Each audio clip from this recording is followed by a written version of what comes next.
Landslide na naganap sa Barangay Santo Domingo, Albay, nakuhanan ng ilang residente. Umaabante sa balita si Abante reporter Rosas Olarte.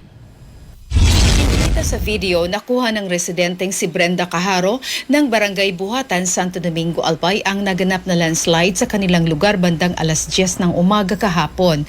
Sa kanyang uploaded video sa Facebook, nagbababala siya na umalis na sa lugar ang kanyang mga kabarangay, lalo na mga bata na nagtakbuhan palayo nang makita ang pagguho ng parte ng bundok.